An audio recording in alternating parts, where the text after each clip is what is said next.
നബി പിതാവിനോട് ചോദിച്ചു, ജനങ്ങൾ എന്തിനാണ് ഈ കളിപ്പാട്ടങ്ങളെ ആരാധിക്കുന്നത്? അവർ ഞങ്ങളുടെ ദൈവങ്ങളെ പ്രതിനിധാനം ചെയ്യുന്നു. പിതാവ് മറുപടി പറഞ്ഞു, ദൈവങ്ങളിൽ നിന്നുള്ള അനുഗ്രഹങ്ങൾ ലഭിക്കാൻ നാം അവരെ ആരാധിക്കണം. ഇവർക്കെന്താ ഇത്ര വലിയ ചെവികൾ എന്ന് ഇബ്രാഹിം നബി പിതാവിനോട് ചോദിച്ചു. ദൈവങ്ങളുടെ ദേവനായ മർദൂഖ് ആണ് ഈ പ്രതിമ. പിതാവ് മറുപടി പറഞ്ഞു, വലിയ ചെവി അതിൻ്റെ ആഴത്തിലുള്ള അറിവിനെ സൂചിപ്പിക്കുന്നു. ഇബ്രാഹിം നബിക്ക് ആ സമയത്ത് 7 വയസ്സേ പ്രായമുള്ളൂവെങ്കിലും തൻ്റെ ചിരി നിയന്ത്രിക്കാൻ അദ്ദേഹത്തിന് കഴിഞ്ഞില്ല. കാലം കഴിയുന്തോറും ഇബ്രാഹിം നബി അറിവും ജ്ഞാനവും നേടി. അള്ളാഹു ഏക സത്യദൈവം ആണെന്ന് അദ്ദേഹം മനസ്സിലാക്കി. മുതിർന്നു വരുന്തോറും വിഗ്രഹങ്ങളോടുള്ള വിദ്വേഷവും അദ്ദേഹത്തിന് വർദ്ധിച്ചു വന്നു. ഇബ്രാഹിം നബിക്ക് ഇപ്പോൾ 16 വയസ്സായി. തൻ്റെ പിതാവുമായി അദ്ദേഹം ക്ഷേത്രത്തിൽ പ്രവേശിച്ചപ്പോഴെല്ലാം തൻ്റെ ജനങ്ങൾ വിഗ്രഹങ്ങളോട് പ്രാർത്ഥിക്കുന്നതായി കാണാറുണ്ടായിരുന്നു. തൻ്റെ ജനം പാപമോചനം തേടുന്നതിന് യാഗങ്ങൾ അർപ്പിക്കുന്നതായി അദ്ദേഹം കണ്ടു. ഒരിക്കൽ ഇബ്രാഹിം നബി വീട് വിട്ട് സത്യദൈവത്തെ അന്വേഷിച്ച് നടന്നു. വളരെ കാലം അദ്ദേഹം അലഞ്ഞു തിരിഞ്ഞു. ഒടുവിൽ അദ്ദേഹം ഒരു മലയിലെത്തി. അദ്ദേഹം മലമുകളിൽ കയറി ഒരു ഗുഹയുടെ അടുത്തെത്തി. അവൻ വളരെ കാലം അവിടെയിരുന്നു. ഒരിക്കൽ അദ്ദേഹം വളരെ തിളങ്ങുന്ന ഒരു നക്ഷത്രത്തെ കണ്ടു. നക്ഷത്രത്തിൻ്റെ സൗന്ദര്യത്തെ കണ്ടപ്പോൾ ഈ നക്ഷത്രം അള്ളാഹുവാണെങ്കിലോ എന്ന് അദ്ദേഹം സംശയിച്ചു. കുറച്ച് സമയത്തിന് ശേഷം നക്ഷത്രം അപ്രത്യക്ഷമായി. നക്ഷത്രം അള്ളാഹുവല്ല എന്ന് അദ്ദേഹം മനസ്സിലാക്കി. സത്യദൈവം ഒരിക്കലും മാറിപ്പോവുകയോ അപ്രത്യക്ഷമാവുകയോ ചെയ്യില്ല.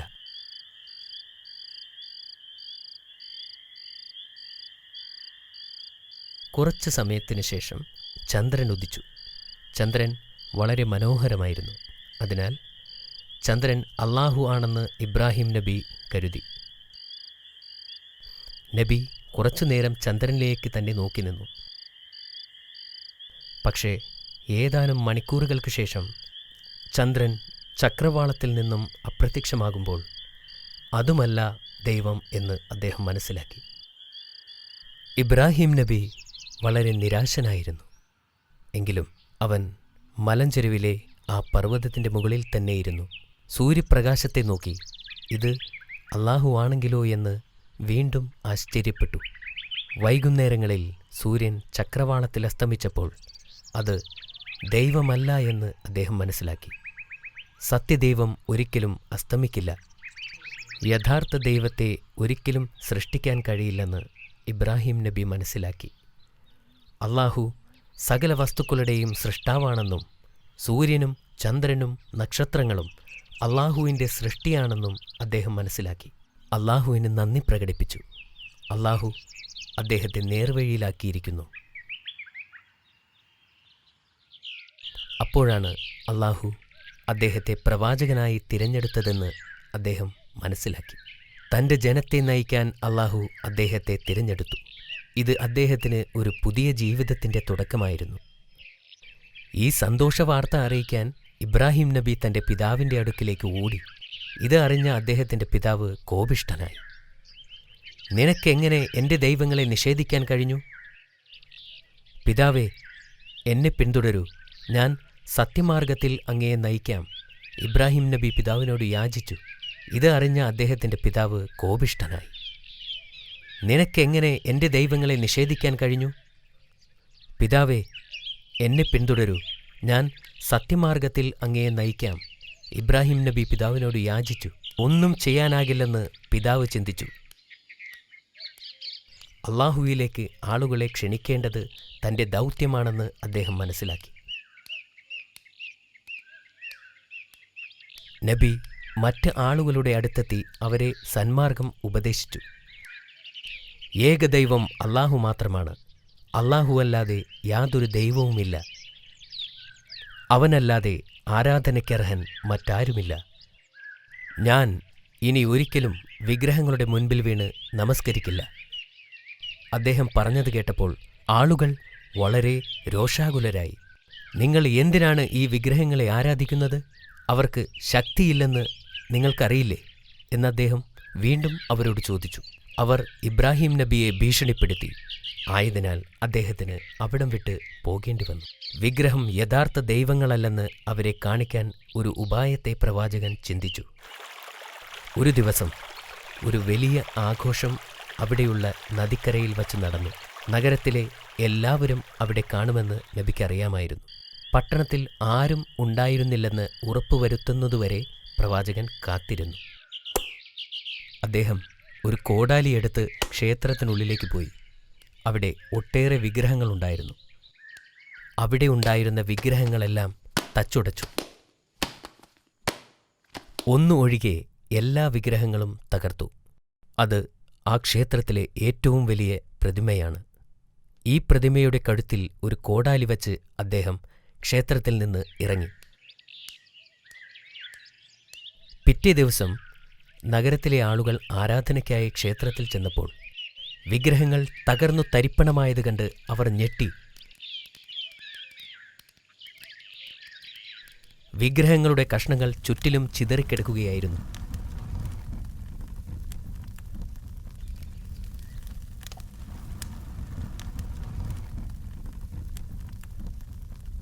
ഈ ഭീകരമായ പ്രവൃത്തി ചെയ്തവർ ആരായിരിക്കുമെന്നവർ ഒത്തുകൂടി ചർച്ച ചെയ്തു. ഇന്നലെ കമ്പോളത്തിൽ ഒരു ചെറുപ്പക്കാരനുണ്ടായിരുന്നു എന്ന് അവരിൽ ഒരാൾ പറഞ്ഞു. അവൻ നമ്മുടെ ദൈവങ്ങൾക്കെതിരെയാണ് സംസാരിച്ചിരുന്നത്. എനിക്കയാളെ അറിയാം, പേര് ഇബ്രാഹിം എന്നാണ്. ആളുകൾ ഇബ്രാഹിം നബി അലൈഹിസ്സലാമിനെ കാണുകയും ക്ഷേത്രത്തിലേക്ക് പിടിച്ചു വലിച്ചു കൊണ്ടുവരികയും ചെയ്തു. നീയാണോ ഇതെല്ലാം ചെയ്തത്? എന്തിനാണ് നിങ്ങൾ എന്നോട് ചോദിക്കുന്നത്? ഇവിടെ ഒരു വലിയ ദൈവം നിൽക്കുന്നുണ്ടല്ലോ, അദ്ദേഹത്തോട് ചോദിച്ചാൽ പോരെ? ഇത് അവിടെയുള്ളവരെ ചൊടിപ്പിച്ചു. വിഗ്രഹങ്ങൾ സംസാരിക്കില്ല, നീ എന്താ ഞങ്ങളെ കളിപ്പിക്കുകയാണോ? സംസാരിക്കാൻ പോലും കഴിവില്ലെങ്കിൽ ഈ വിഗ്രഹങ്ങളെ പിന്നെ എന്തിനാണ് ആരാധിക്കുന്നത്? അങ്ങനെയാണെങ്കിൽ അവർക്ക് കാണാനോ കേൾക്കാനോ സാധിക്കില്ലല്ലോ. അവിടെ കൂടിയിരുന്നവർക്ക് ഒന്നും പറയാനുണ്ടായില്ല. അവർക്ക് നാണക്കേട് തോന്നി. ചിലർക്ക് ഇബ്രാഹിം നബി പറയുന്നത് സത്യമാണെന്ന് മനസ്സിലായി. എന്നാൽ മറ്റുള്ളവർ അപ്പോഴും വൈരാഗ്യം വച്ചുകൊണ്ടിരുന്നു. അവനെ കൊല്ലണം! ആളുകളുടെ ഇടയിൽ നിന്ന് ഒരു ശബ്ദമുയർന്നു. അവർ അദ്ദേഹത്തെ ചങ്ങലകൾ കൊണ്ട് കെട്ടിയിട്ടു. അദ്ദേഹത്തെ എന്ത് ചെയ്യണം എന്നുകൂടി ആലോചിച്ചു. അവനെ ചുട്ടുകൊല്ലണം! ഒരാൾ പറഞ്ഞു. ഇന്നുവരെ കണ്ടിട്ടില്ലാത്ത തരത്തിലുള്ള തീയിൽ അവനെ എറിയണം! മറ്റൊരാൾ പറഞ്ഞു. ഇത് നല്ലൊരു തീരുമാനമാണെന്ന് എല്ലാവരും കരുതി. അങ്ങനെ ബാബിലോണിലെ ആളുകൾ തീയുണ്ടാക്കാൻ ആരംഭിച്ചു. ഭയാനകമായ തീ. പക്ഷികൾക്ക് പോലും അതിൻ്റെ മുകളിലൂടെ പറക്കാൻ പറ്റാത്ത അവസ്ഥ. ആളുകൾക്ക് അതിൻ്റെ അടുത്തുപോലും പോകാൻ സാധിക്കില്ലായിരുന്നു. ഇബ്രാഹിം നബി തന്നെയാണ് വിഗ്രഹം നശിപ്പിച്ചതെന്ന് ജനങ്ങൾ മനസ്സിലാക്കി. വലിയ തീയിൽ അവർ അദ്ദേഹത്തെ ചുട്ടുകൊല്ലുവാനായി തീരുമാനിച്ചു. എന്നിട്ട് അവർ ശേഖരിച്ച എല്ലാ വിറകുകളും അതിൽ നിക്ഷേപിച്ചു. അങ്ങനെ തീ ഭയാനകമായി പടർന്നു പിടിച്ചു. ആരും ഒട്ടും പ്രതീക്ഷിക്കാത്ത വിധം തീ വളർന്നു. ആർക്കും അതിനോട് അടുക്കാൻ സാധിക്കുമായിരുന്നില്ല.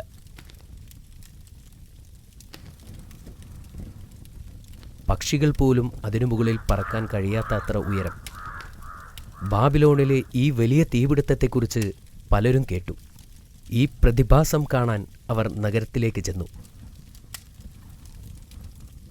അപ്പോൾ ഇബ്രാഹിം നബി അലൈഹിസ്സലാമിൻ്റെ കൈയും കാലും കെട്ടിയിട്ട് ഒരു കവണയിൽ കയറ്റി നിർത്തി അദ്ദേഹത്തെ തീയിലേക്കെറിഞ്ഞു.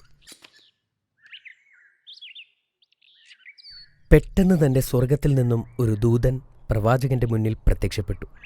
അദ്ദേഹത്തോട് ചോദിച്ചു, എന്തെങ്കിലും ആഗ്രഹമുണ്ടോ? തന്നെ തീയിൽ നിന്നും രക്ഷിക്കാൻ അദ്ദേഹത്തിന് വേണമെങ്കിൽ അപേക്ഷിക്കാമായിരുന്നു. എന്നാൽ അദ്ദേഹം പറഞ്ഞു, അല്ലാഹു എന്നെ ഇഷ്ടപ്പെടുവാൻ മാത്രമേ ഞാൻ ആഗ്രഹിക്കുന്നുള്ളൂ. പിന്നീട് സംഭവിച്ചത് അത്ഭുതമായിരുന്നു. അദ്ദേഹം തീയിൽ ചെന്ന് വീണപ്പോൾ തണുപ്പാണ് അനുഭവപ്പെട്ടത്. അദ്ദേഹത്തെ കെട്ടിയിട്ടിരുന്ന കയറല്ലാതെ മറ്റൊന്നും കത്തിയില്ല.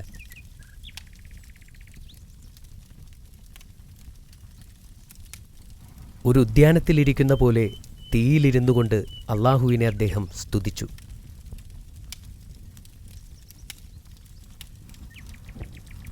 എന്താണ് അവിടെ സംഭവിക്കുന്നതെന്ന് ജനങ്ങൾക്കറിയാൻ സാധിച്ചില്ല. അതിനാൽ അവർ തീ അണയുന്നവരെ കാത്തിരുന്നു. തീ കെട്ടടങ്ങിയപ്പോൾ പ്രവാചകൻ ഒരു പോറൽ പോലും ഏൽക്കാതെ ആ തീയിൽ നിന്നും പുറത്തു വന്നു. അത് കണ്ടപ്പോൾ അത്ഭുതത്തോടെ അവർ പ്രവാചകനെ നോക്കി നിന്നു. ഇത് ശരിക്കും അത്ഭുതമാണ്. ഇബ്രാഹീമിൻ്റെ ദൈവം സത്യം തന്നെയാണ്, ജനങ്ങളിൽ ചിലർ പറഞ്ഞു. എങ്കിലും ഭൂരിഭാഗം ആളുകളും വിഗ്രഹങ്ങൾ നശിപ്പിച്ചതിനാൽ നബിയോട് ദേഷ്യത്തിൽ തന്നെ ആയിരുന്നു. അവർ അദ്ദേഹത്തെ നമ്രൂദ് രാജാവിൻ്റെ സദസ്സിലേക്ക് പിടിച്ചുകൊണ്ടുപോയി. അദ്ദേഹത്തിൻ്റെ കൈകാലുകൾ ബന്ധിച്ച നിലയിലാണ് കൊട്ടാരത്തിലെത്തിച്ചത്. നമ്രൂദ് രാജാവ് പ്രവാചകനോട് ചോദിച്ചു, ഞങ്ങൾ ആരാധിക്കുന്ന വിഗ്രഹങ്ങളെ നശിപ്പിച്ചതെന്തിന്? പ്രവാചകൻ പറഞ്ഞു, അവർ ദൈവമല്ല, വെറും കൽപ്രതിമകളാണ്. ആരാണ് യഥാർത്ഥ ദൈവമെന്ന് നമ്രൂദ് ചോദിച്ചു. പ്രവാചകൻ ശാന്തമായി മറുപടി പറഞ്ഞു, ഏക സത്യദൈവം അല്ലാഹു മാത്രമാണ്. എല്ലാ ജീവജാലങ്ങളെയും സൃഷ്ടിക്കുവാനും സംഹരിക്കുവാനുമുള്ള കഴിവ് അല്ലാഹുവിന് മാത്രമാണുള്ളത്. രാജാവ് പ്രവാചകന്റെ വാക്കുകൾ കേട്ട് കോപാകുലനായി. അവൻ കോപത്തോടെ എഴുന്നേറ്റ് നിന്ന് പറഞ്ഞു, ജീവനും മരണവും എനിക്ക് നൽകാൻ കഴിയും. നിന്നെ ഞാനത് കാണിക്കാം. രണ്ടുപേരെ കോടതി മുറിയിലെത്തിക്കുവാൻ അദ്ദേഹം കൽപ്പിച്ചു. അതിൽ ആദ്യത്തവനെ കൊല്ലുവാൻ നമ്രൂദ് ആവശ്യപ്പെട്ടു. ഒരു ഭടൻ വാളെടുത്ത് ഒരു അടിമയെ കൊന്നു. നോക്ക്, ജീവനെടുക്കാനുള്ള അധികാരം എനിക്കുണ്ട്. അവൻ അടുത്ത അടിമയെയും കൊല്ലുവാൻ ആവശ്യപ്പെട്ടു. ഭടൻ വാളെടുത്ത് വീശുന്നതിന് തൊട്ടുമുമ്പ് രാജാവ് കൽപ്പിച്ചു, അവനെ കൊല്ലരുത്, അവൻ ജീവിക്കണം. എന്നിട്ട് നമ്രൂദ് ഇബ്രാഹിം നബിയോട് പറഞ്ഞു, കണ്ടോ, എനിക്ക് ജീവിപ്പിക്കുവാനും കഴിവുണ്ട്. പ്രവാചകൻ പറഞ്ഞു, അല്ലാഹു സൂര്യനെ പടിഞ്ഞാറ് നിന്ന് ഉദിപ്പിക്കാൻ കഴിവുള്ളവനാണ്. നിങ്ങൾക്ക് അത് ചെയ്യാൻ കഴിയുമോ? നമ്രൂദിന് ഒന്നും പറയാൻ കഴിഞ്ഞില്ല. അവന് ഇബ്രാഹിം നബിയോട് വൈരാഗ്യമുണ്ടായി. ഇബ്രാഹിം നബി അലൈഹിസ്സലാം ജനങ്ങളോട് അല്ലാഹുവിൽ വിശ്വസിക്കാൻ ആവശ്യപ്പെട്ടു. ബാബിലോണിലെ ഒരു പുരുഷനും ഒരു സ്ത്രീയുമൊഴികെ ആരും തന്നെ ഇബ്രാഹിം നബിയുടെ വാക്കുകൾ ശ്രദ്ധിക്കാൻ തയ്യാറായിരുന്നില്ല. ആ സ്ത്രീയുടെ പേര് സാറ എന്നും പുരുഷന്റെ പേര് ലൂത്ത് എന്നുമായിരുന്നു. ലൂത്ത് പിന്നീട് പ്രവാചകനായിത്തീർന്നു. ഇബ്രാഹിം നബി അലൈഹിസ്സലാം തന്റെ വാക്കുകൾ ഇവിടെ ആരും കേൾക്കാൻ പോകുന്നില്ലെന്ന് തിരിച്ചറിഞ്ഞു. അതുകൊണ്ട് മറ്റൊരു രാജ്യത്തേക്ക് കുടിയേറിപ്പാർക്കാൻ അദ്ദേഹം തീരുമാനിച്ചു. മറ്റൊരു ജനതയിൽ അല്ലാഹുവിൽ നിന്നുള്ള സന്ദേശം പ്രചരിപ്പിക്കാൻ അദ്ദേഹം ആഗ്രഹിച്ചു. പ്രവാചകൻ തന്റെ പിതാവിനോട് ഇസ്ലാമിലേക്ക് ചേരാൻ അപേക്ഷിച്ചു. എന്നാൽ അയാൾ അത് നിരസിച്ചു. പ്രവാചകനും സാറയും ലൂത്ത് നബിയും ഒരു നീണ്ട യാത്ര ആരംഭിച്ചു. സിറിയ, പലസ്തീൻ, ഈജിപ്ത് എന്നിവിടങ്ങളിലൂടെ അവർ സഞ്ചരിച്ചു. ജനങ്ങളോട് അല്ലാഹുവിൽ വിശ്വസിക്കാൻ ആവശ്യപ്പെട്ടു. ഇതിനിടയിൽ പ്രവാചകനായ ലൂത്ത് നബി അലൈഹിസ്സലാം ചാവുകടൽ തീരത്തേക്ക് കുടിയേറി അവിടെ ഇസ്ലാമിക പ്രബോധനം ആരംഭിച്ചു. കുറച്ചു മാസങ്ങൾക്ക് ശേഷം ഇബ്രാഹിം നബി അലൈഹിസ്സലാം സാറയെ വിവാഹം ചെയ്തു. അവൾ നല്ലൊരു വിശ്വാസിയായിരുന്നു. പ്രവാചകനും ഭാര്യയും മരുഭൂമിയിൽ കുറേ നാൾ യാത്ര ചെയ്തു. ഒരു ദിവസം അവർ ഒരു ദുഷ്ടനായ രാജാവിൻ്റെ രാജ്യത്ത് പ്രവേശിക്കാനിടയായി. ദുഷ്ടനായ രാജാവ് പ്രവാചകന്റെ സുന്ദരിയായ ഭാര്യയെക്കുറിച്ചറിഞ്ഞു. രാജാവ് പ്രവാചകനെ തന്റെ മുമ്പിൽ ഹാജരാക്കാൻ ഒരു ഭടനെ അയച്ചു. രാജാവിന്റെ മുമ്പിൽ പ്രവാചകനെ കൊണ്ടുവന്നു. നിങ്ങളുടെ കൂടെയുള്ള സ്ത്രീ ആരാണ്? രാജാവ് ചോദിച്ചു. പ്രവാചകൻ തന്റെ സഹോദരിയാണെന്ന് മറുപടി പറഞ്ഞു. സാറയെ രാജസദസ്സിൽ കൊണ്ടുവരാൻ ദുഷ്ടനായ രാജാവ് പ്രവാചകനോട് കൽപ്പിച്ചു. അവരെ പരിചയപ്പെടാൻ തനിക്ക് ആഗ്രഹമുണ്ടെന്ന് രാജാവ് പറഞ്ഞു. പ്രവാചകൻ തന്റെ ഭാര്യയോട് പോയി പറഞ്ഞു, രാജാവ് നിന്നെ കാണാൻ ആവശ്യപ്പെട്ടിട്ടുണ്ട്. എന്നാൽ അവിടെ ചെല്ലുമ്പോൾ നീ എൻ്റെ ഭാര്യയാണെന്ന് പറയരുത്. നീ എൻ്റെ സഹോദരിയാണെന്നാണ് ഞാൻ പറഞ്ഞിട്ടുള്ളത്.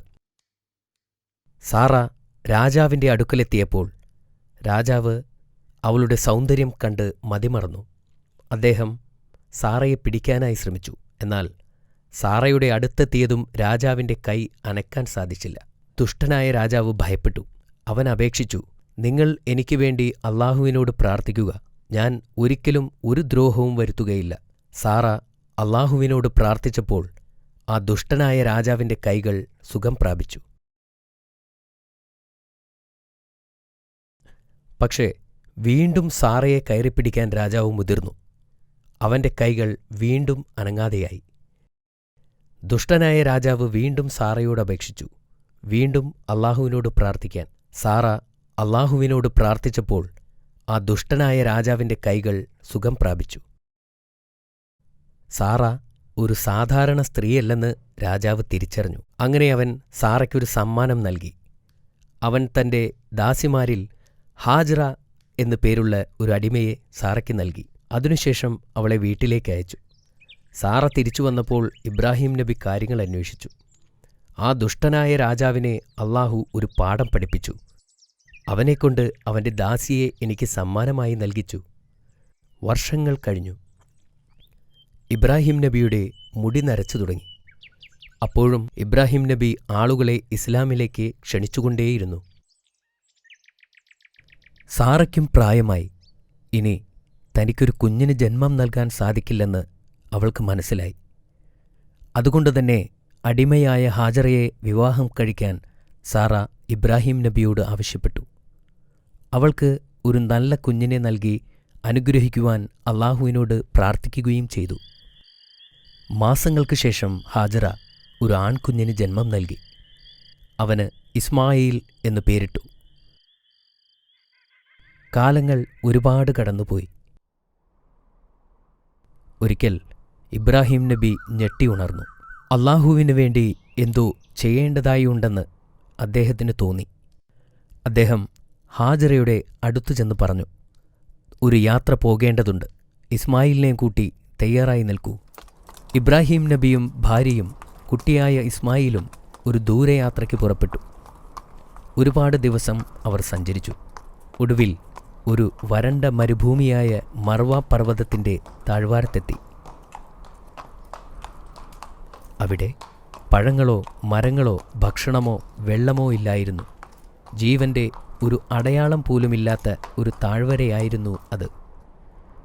അവിടെ വച്ച് ഇബ്രാഹിം നബി തൻ്റെ ഭാര്യയെയും കുട്ടിയെയും ഉപേക്ഷിച്ച് തിരിച്ചു നടക്കാൻ തുടങ്ങി. അവർക്ക് 2 ദിവസത്തേക്കുള്ള ഭക്ഷണം മാത്രമേ കയ്യിലുണ്ടായിരുന്നുള്ളൂ. അദ്ദേഹത്തിൻ്റെ ഭാര്യ അദ്ദേഹത്തോട് പൊട്ടിക്കരഞ്ഞുകൊണ്ട് ചോദിച്ചു, ഞങ്ങളെ ഈ മരുഭൂമിയിൽ ഒറ്റക്കാക്കി എങ്ങോട്ടാണ് പോകുന്നത്? അദ്ദേഹം ഒന്നും മറുപടി പറഞ്ഞില്ല. അവർ വീണ്ടും കരഞ്ഞുകൊണ്ട് അപേക്ഷിച്ചു. ഒടുവിൽ അവർക്ക് മനസ്സിലായി, ഇതൊന്നും സ്വന്തം ഇഷ്ടപ്രകാരം അല്ല അദ്ദേഹം ചെയ്യുന്നത്. അവർ വീണ്ടും വിളിച്ചു ചോദിച്ചു, അള്ളാഹു ചെയ്യാൻ പറഞ്ഞിട്ടാണോ? അദ്ദേഹം തല കുലുക്കുക മാത്രം ചെയ്തു. എന്നിട്ട് നടന്നകന്നു. അദ്ദേഹത്തിൻ്റെ ഭാര്യ പറഞ്ഞു, ഞങ്ങൾക്ക് ഭയമില്ല, അള്ളാഹു ഞങ്ങളെ സംരക്ഷിക്കും.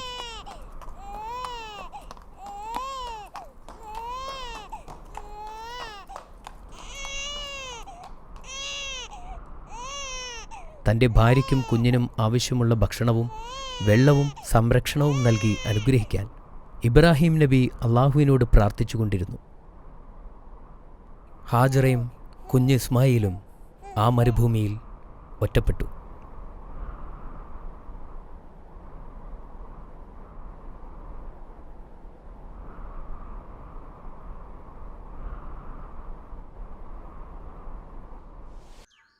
അള്ളാഹുവിൻ്റെ കൽപ്പനപ്രകാരം ഇബ്രാഹിം നബി തൻ്റെ ഭാര്യയെയും മകനെയും ആ മരുഭൂമിയിൽ ഉപേക്ഷിച്ച് തിരികെ പോയി. ഹാജറയുടെ കയ്യിൽ വെറും 2 ദിവസത്തേക്കുള്ള ഭക്ഷണം മാത്രമേ ഉണ്ടായിരുന്നുള്ളൂ. അതും കഴിഞ്ഞു. ഹാജറ ബാക്കിയുണ്ടായിരുന്ന വെള്ളം കുടിച്ചതിനാൽ അവരുടെ കുട്ടിക്ക് പാല് കൊടുക്കാൻ കഴിഞ്ഞു.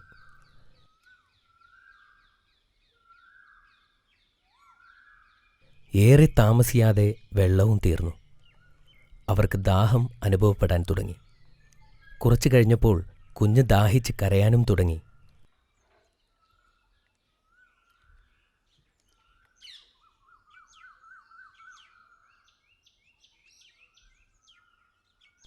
അവർ അടുത്തുള്ള മർവ പർവ്വതത്തിലേക്ക് ഓടിക്കയറി.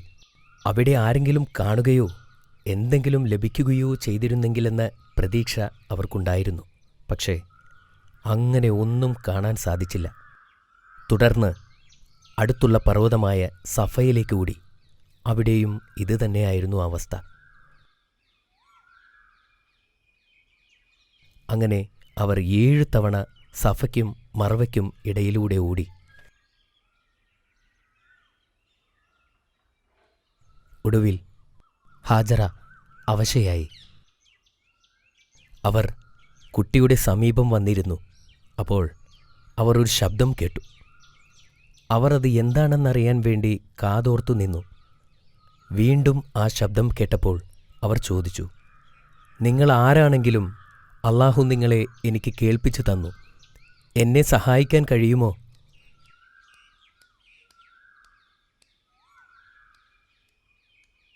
അപ്പോൾ അവിടെ ഒരു മലക്ക് കുഴി കുഴിക്കുന്നതായി കണ്ടു.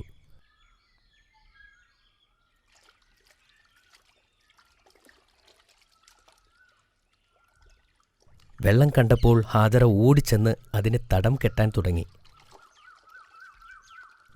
അവർ അതിൽ നിന്നും വെള്ളം കുടിക്കുകയും പാത്രത്തിൽ ശേഖരിക്കുകയും തൻ്റെ കുഞ്ഞിൻ്റെ അടുത്തേക്ക് ഓടിച്ചെല്ലുകയും ചെയ്തു. ആ ഉറവ പൊട്ടിയ സ്ഥലം സംസം എന്നറിയപ്പെട്ടു. ഏതാനും ദിവസങ്ങൾക്ക് ശേഷം ചിലർ മക്കയിലൂടെ സഞ്ചരിക്കുകയായിരുന്നു. അപ്പോൾ പക്ഷികൾ മർവ പർവ്വതത്തിന് ചുറ്റും വട്ടമിട്ട് പറക്കുന്നതായി ശ്രദ്ധയിൽപ്പെട്ടു. അവിടെ വെള്ളം ഉണ്ടാകാനുള്ള സാധ്യതയുണ്ടെന്ന് അവർ മനസ്സിലാക്കി. അവർ മർവയിലേക്ക് നീങ്ങി. അവർ അവിടെ എത്തിയപ്പോൾ അവിടെ നിൽക്കുന്ന സ്ത്രീയെയും കുഞ്ഞിനെയും കണ്ട് അവർ അത്ഭുതപ്പെട്ടു. ഈ വെള്ളം ഉപയോഗിക്കാൻ അവർ ഹാജറയോട് അനുവാദം ചോദിച്ചു. അതുപോലെ ഒരുപാട് ആളുകൾ മർവയിലേക്ക് വരാൻ തുടങ്ങി. അവിടെ മനുഷ്യവാസം ആരംഭിച്ചു. ഇസ്മായിൽ നബി വളർന്നു വലുതായി. അദ്ദേഹം മർവ നിവാസികളുടെ അടുക്കൽ നിന്നും അറബി പഠിച്ചു. അദ്ദേഹം വളരെ നല്ല ബാലനായി വളർന്നു. അദ്ദേഹത്തിൻ്റെ നന്മകൾ കാരണം എല്ലാവരും അദ്ദേഹത്തെ ആദരിച്ചു. അദ്ദേഹം തൻ്റെ പിതാവിനെക്കുറിച്ച് ആലോചിക്കാറുണ്ടായിരുന്നു. ഒരു ദിവസം ഇബ്രാഹിം നബി തിരികെ വരുമെന്ന് അദ്ദേഹത്തിന് അറിയാമായിരുന്നു. ഇസ്മായിൽ നബി ഒരു വിവാഹം കഴിച്ചു. സമാധാനപരമായി ജീവിതം നയിച്ചു. ഇബ്രാഹിം നബി വളരെ അസ്വസ്ഥനായിരുന്നു. അദ്ദേഹം തൻ്റെ ഭാര്യയെയും മകനെയും കാണാൻ ഏറെ ആഗ്രഹിച്ചിരുന്നു. ഒരിക്കൽ അദ്ദേഹം അവരെ കാണാൻ മക്കയിലേക്ക് പോകാൻ തീരുമാനിച്ചു. ഏറെക്കാലം സഞ്ചരിച്ച് അദ്ദേഹം മക്കയിലെത്തി.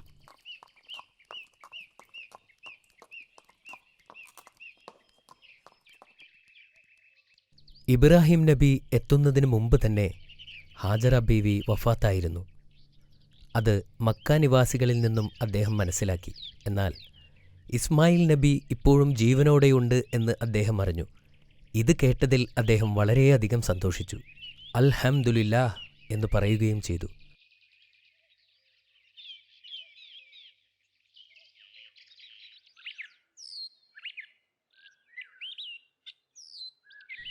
ഇസ്മായിൽ നബി പിതാവിനെ കണ്ടതും ഓടിച്ചെന്ന് അദ്ദേഹത്തെ കെട്ടിപ്പിടിച്ചു.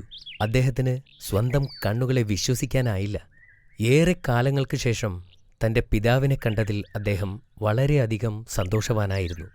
അവർക്ക് ഇരുവർക്കും ഇത് വളരെ സന്തോഷമുണ്ടാക്കിയ സമയമായിരുന്നു. ഒരിക്കൽ അള്ളാഹു ഇബ്രാഹിം നബിയെ പരീക്ഷിക്കാൻ തീരുമാനിച്ചു. ഇബ്രാഹിം നബി ഉറങ്ങുമ്പോൾ ഒരു സ്വപ്നം കണ്ടു. അതിൽ അദ്ദേഹം തൻ്റെ മകനെ അള്ളാഹുവിനു വേണ്ടി ബലിയർപ്പിക്കുന്നതായും കണ്ടു. അദ്ദേഹം ഞെട്ടിയെണീറ്റു. പക്ഷേ അതൊരു സ്വപ്നമായതിനാൽ അദ്ദേഹം അത് കാര്യമാക്കിയില്ല. രണ്ടാമത്തെ ദിവസവും ഇത് തന്നെ ആവർത്തിച്ചപ്പോൾ അദ്ദേഹത്തിന് മനസ്സിലായി, ഇത് അള്ളാഹു തനിക്ക് നൽകിയ നിർദ്ദേശമാണ്.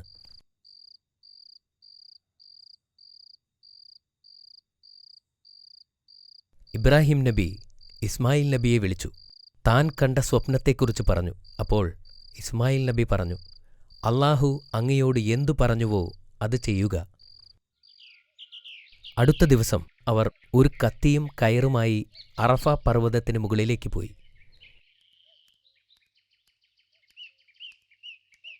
പർവ്വതത്തിന് മുകളിലെത്തിയപ്പോൾ ഇസ്മായിൽ നബി തൻ്റെ കൈകാലുകൾ കെട്ടിയിടാൻ തൻ്റെ പിതാവിനോട് ആവശ്യപ്പെട്ടു. കാരണം അല്ലെങ്കിൽ ബലിയർപ്പിക്കാൻ ബുദ്ധിമുട്ടുണ്ടായേക്കാം. ഇബ്രാഹിം നബി അതനുസരിച്ചു. എന്നിട്ട് സ്വന്തം കണ്ണുകളും മൂടിക്കെട്ടി. തൻ്റെ മകൻ്റെ മരണം കാണാൻ ത്രാണിയില്ലാത്തതിനാലായിരുന്നു അത്. നബി തൻ്റെ കത്തി ഉയർത്തി. എന്നാൽ പെട്ടെന്ന് ആകാശത്തു നിന്നൊരു ശബ്ദം കേട്ടു. ഇസ്മായിൽ നബിക്ക് പകരം ദൈവം ഒരു ആടിനെ യാഗമർപ്പിക്കാൻ കൽപ്പിച്ചു. നബി വളരെയധികം സന്തോഷവാനായി. അള്ളാഹുവിൻ്റെ പരീക്ഷണം അവർ ജയിച്ചിരുന്നു. അവർ ആ ആടിനെ അറുത്ത് അതൊരു വലിയ ആഘോഷമാക്കി മാറ്റി.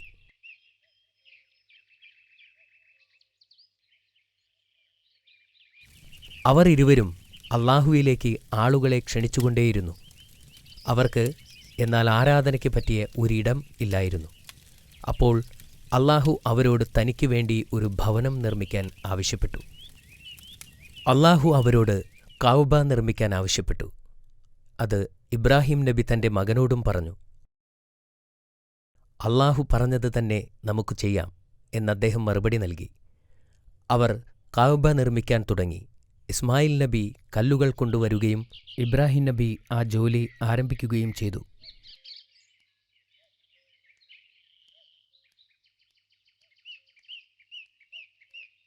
ചുമരിന് ഉയരം കൂടിയപ്പോൾ ഇസ്മായിൽ നബി വലിയ കല്ലുകൾ ഇബ്രാഹിം നബിക്ക് വേണ്ടി കൊണ്ടുവന്ന് അദ്ദേഹം അതിന് മുകളിൽ കയറി നിന്ന് തൻ്റെ ജോലി പൂർത്തിയാക്കുകയും ചെയ്തു. അതിൻ്റെ മൂലക്കല്ല് സ്ഥാപിക്കാൻ ഇസ്മായിൽ നബിയോട് കല്ല് ശേഖരിക്കാനായി ആവശ്യപ്പെട്ടു. അദ്ദേഹം വളരെ ക്ഷീണിതനായിരുന്നു. എങ്കിലും കല്ല് ശേഖരിക്കാനായി പോയി. അന്നേരം മലക്കുകൾ ഇബ്രാഹിം നബിക്ക് സ്വർഗത്തിൽ നിന്നും ഇറക്കപ്പെട്ട കല്ല് കൊണ്ടുവന്ന് കൊടുത്തു.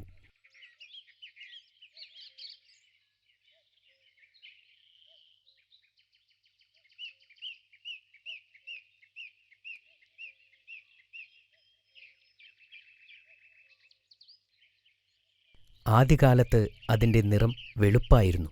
പിന്നീട് ആളുകളുടെ പാപം കാരണം അത് കറുപ്പായി മാറപ്പെട്ടു. തിരികെ എത്തിയ ഇസ്മായിൽ നബി ആ കല്ല് കണ്ട് അത്ഭുതപ്പെട്ടു. അദ്ദേഹം ചോദിച്ചു, ആരാണ് ഈ കല്ല് കൊണ്ടുവന്നത്?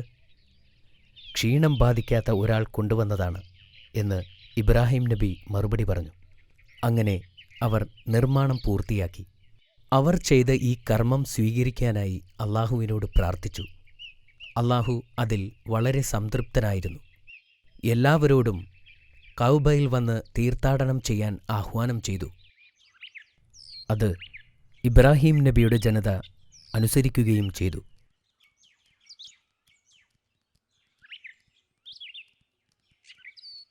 ഇബ്രാഹിം നബിക്കും സാറയ്ക്കും പ്രായമായി. ഒരിക്കൽ അവരുടെ വീട്ടിലിരിക്കുമ്പോൾ 3 അതിഥികൾ വരുന്നത് കണ്ടു. യഥാർത്ഥത്തിൽ അവർ അള്ളാഹു അയച്ച മലക്കുകളായിരുന്നു. ഇബ്രാഹിം നബി അവരെ സ്വീകരിച്ചു. അവർക്ക് ഭക്ഷണം വിളമ്പി.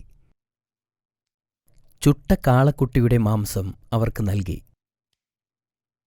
എന്നാൽ ആ ഭക്ഷണം അതിഥികൾ തൊടുന്നതുപോലുമുണ്ടായിരുന്നില്ല. ഇത് കണ്ട ഇബ്രാഹിം നബി ഭയപ്പെട്ടു. അപ്പോൾ അവർ പറഞ്ഞു, അള്ളാഹു അയച്ച മലക്കുകളാണ് ഞങ്ങൾ. ഇബ്രാഹിം നബിക്ക് ഒരു സന്തോഷവാർത്ത അറിയിക്കാനാണ് ഞങ്ങൾ വന്നത്. സാറ ഒരു ആൺകുഞ്ഞിന് ജന്മം നൽകും. അവനെ നിങ്ങൾ ഇസ്ഹാഖ് എന്ന് വിളിക്കണം. അവൻ ഭാവിയിൽ ഒരു പ്രവാചകനായിത്തീരും. അവർ പറഞ്ഞു.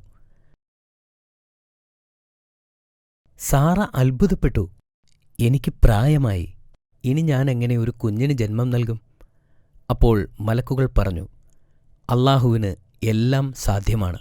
കുറച്ചു മാസങ്ങൾക്ക് ശേഷം സാറ ഗർഭിണിയാവുകയും ഒരു കുഞ്ഞിന് ജന്മം നൽകുകയും ചെയ്തു. കുഞ്ഞിന് ഇസ്ഹാഖ് എന്ന് പേരുമിട്ടു.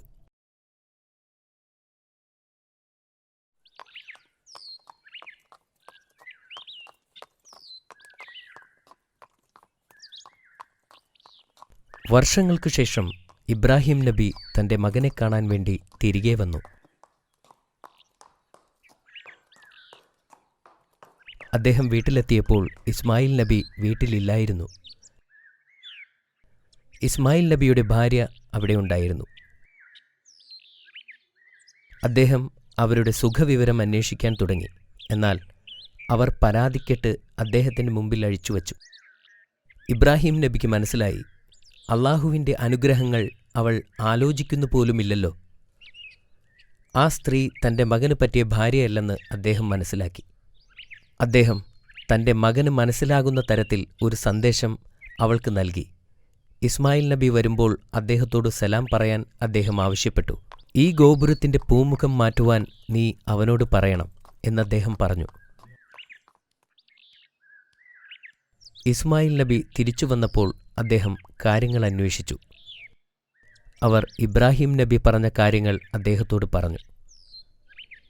ഇത് കേട്ടപ്പോൾ തൻ്റെ പിതാവ് എന്താണ് ഉദ്ദേശിച്ചതെന്ന് ഇസ്മായിൽ നബിക്ക് മനസ്സിലായി. അദ്ദേഹം അവളോട് പറഞ്ഞു, എൻ്റെ പിതാവ് എന്നോട് പറഞ്ഞത് നിനക്ക് വിവാഹമോചനം നൽകാനാണ്. ഇനി നിനക്ക് നിന്റെ വീട്ടിലേക്ക് പോകാം. അവർ അവരുടെ വീട്ടിലേക്ക് മടങ്ങി. ഇസ്മായിൽ നബി മറ്റൊരു വിവാഹം കഴിച്ചു. വർഷങ്ങൾക്ക് ശേഷം വീണ്ടും ഇബ്രാഹിം നബി മകനെ കാണാനായി വീട്ടിലേക്കെത്തി. അദ്ദേഹം എത്തിയപ്പോൾ ഇസ്മായിൽ നബി അവിടെ ഇല്ലായിരുന്നു. അദ്ദേഹം പുതിയ ഭാര്യയോട് അന്നത്തെ വിശേഷങ്ങൾ അന്വേഷിച്ചു.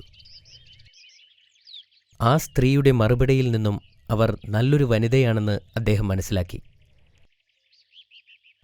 ആ സ്ത്രീ എപ്പോഴും അള്ളാഹുവിനെ സ്തുതിക്കുമായിരുന്നു. ഇത് കണ്ട് ഇബ്രാഹിം നബി സന്തുഷ്ടനായി. അദ്ദേഹം ആ സ്ത്രീയോട് പറഞ്ഞു, ഭർത്താവ് വരുമ്പോൾ വീടിൻ്റെ ഉമ്മറം ഉറപ്പിച്ചു നിർത്താൻ പറയണം.